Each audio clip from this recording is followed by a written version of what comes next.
Assalamualaikum warahmatullahi wabarakatuh. Kali ini gue mau interview salah seorang pengusaha muda di Pekanbaru. Keren lah, dia punya konsep yang bisa dijadiin contoh lah buat lo semua. Ini gue lagi on the way. Nah, kita lihat interviewnya ya. Jangan lupa subscribe, like, and share.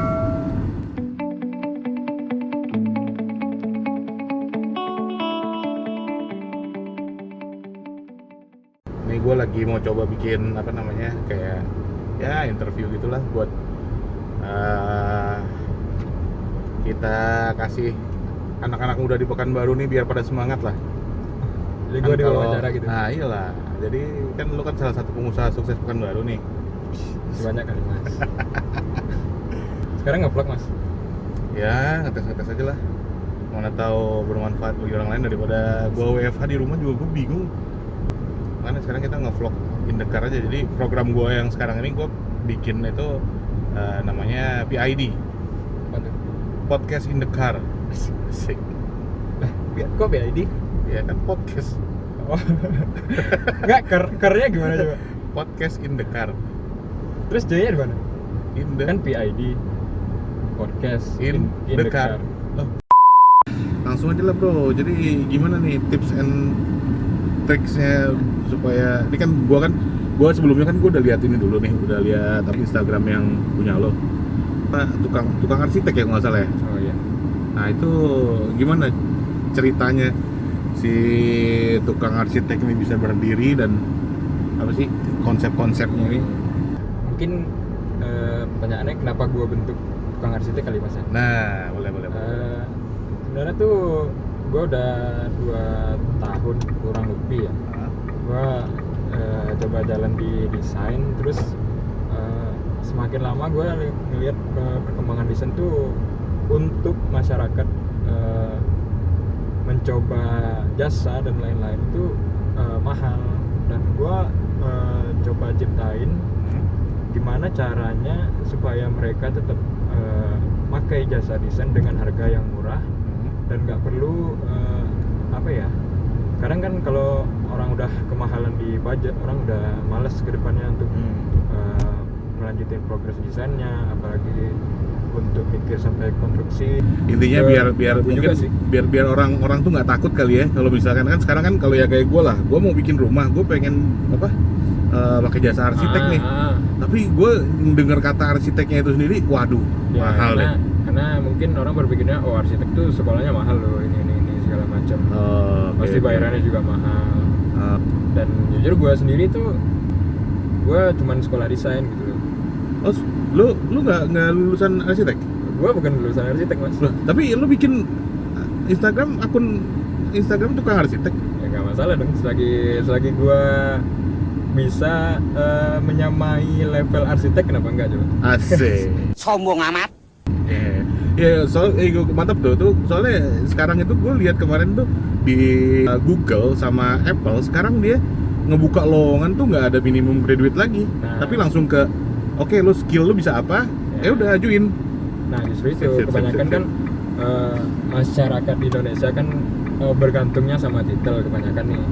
Nah gua ingin merubah persepsi itu juga sih, karena lo nggak harus bertitel, tapi lo punya skill, tinggal lo kembangin, ya lo jadi gitu loh. Oke. Nah, tapi kalau tadi lo bilang lo sekolah desain. Nah sekolah desain lo ini apa nih? Nah, sekolah desain gue tuh cuman ya basicnya doang. Misalnya gue belajar 3D Max dulu, itu cuma toolsnya doang, yang standarnya doang. 3D Max kan susah bro. Justru itu gue coba cari alternatif lain dan ketemulah SketchUp, dan dari situ gue belajar otodidak sendiri. Gue coba sekarang kan di YouTube udah banyak tutorial, kita semua tuh belajar udah gampang gitu loh. Jadi udah nggak perlu susah-susah lagi untuk lo belajar les ini itu sama boleh. Lo putus sekolah itu sempat kuliah? Sempat gue pernah kuliah. Oke.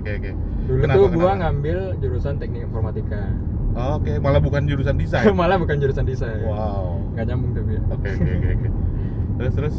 Tapi karena gue tuh hobinya kalau barang tuh belum ada yang ngebongkar atau gua belum tahu sama sekali fungsinya apa, gua tuh hobi banget ngebongkar barang itu sampai gua pandai gitu loh, Mas. Terima bongkar gak terima pasang gitu lah ya. atau judulnya ini unboxing. Unboxing. Unboxingnya tapi bukan unboxing barang, unboxing program ya. Tahu gitu kenapa nggak jadi tukang servis aja gue? Iya. Pokoknya gitu, gue pertama kali belajar 3D Max, gue nggak dapat celahnya gitu. Oke. Cuman kalau SketchUp dari gue lihat pertama kali tuh kesannya udah ini gampang, tinggal gue ngasah gimana caranya gue bermain di lapangan, gimana gue caranya supaya tahu bahan ini segala macam. Ya itulah gunanya link. Enggak, tapi lu tadi belum jawab. Kenapa lu putus kuliah? Gua putus kuliah karena gua mengalah dengan adik-adik gua. Maksudnya? Ya gua biarin mereka kuliah dulu, dapetin pendidikan yang terbaik dulu, biarin gua yang lah. Biarin gua yang berusaha. Ini yang mesti dicontoh nih.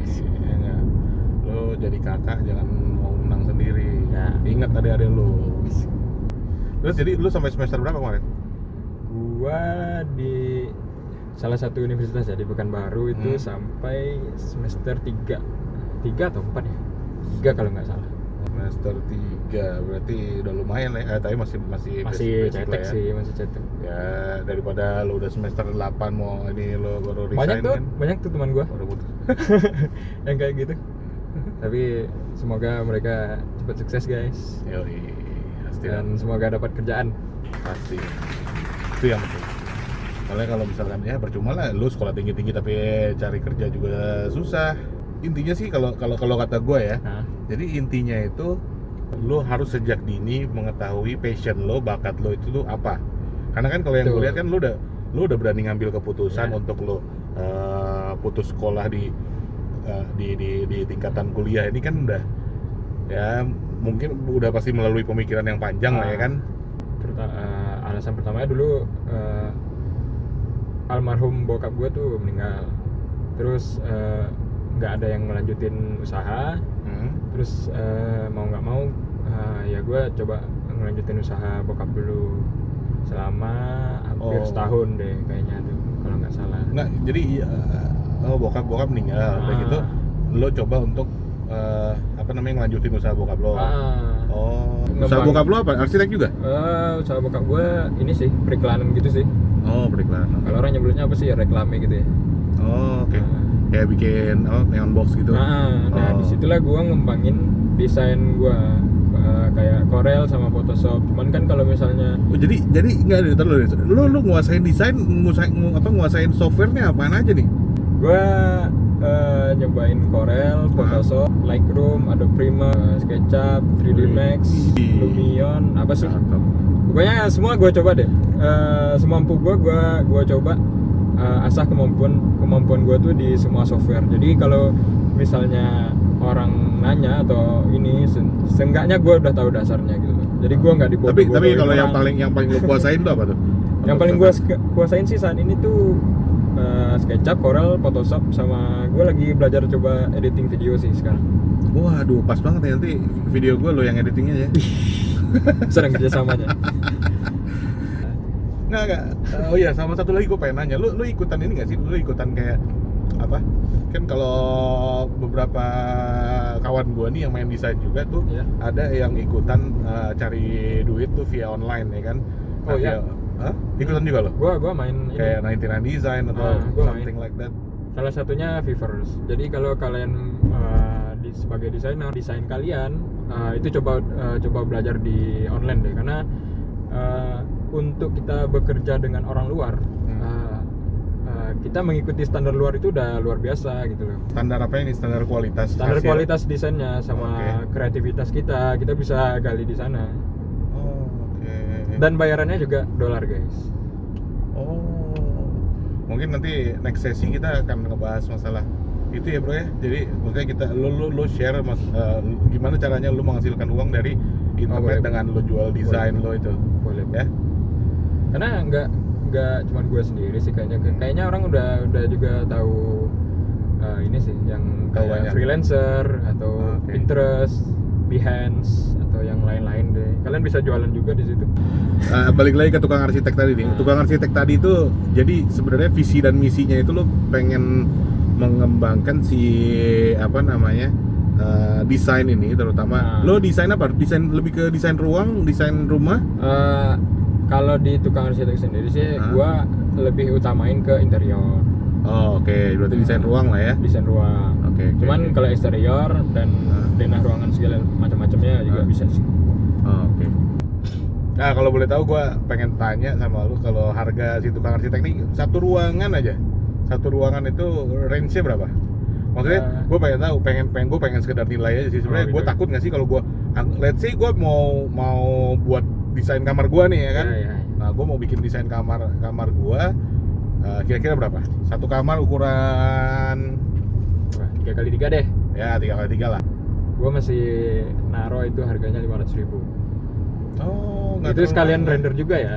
Udah full. Udah spec. full. Sama apa ukuran udah dong. orang. Jadi kita tuh di situ udah ngasih desain, ngasih harga juga. Jadi klien nggak perlu takut akan kelebihan atau kekurangan harga produksi maksudnya.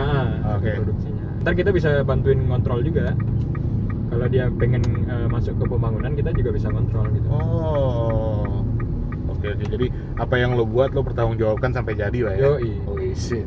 Mantap. Sombong amat. Kita udah mulai, kita harus bertanggung jawab. Iya.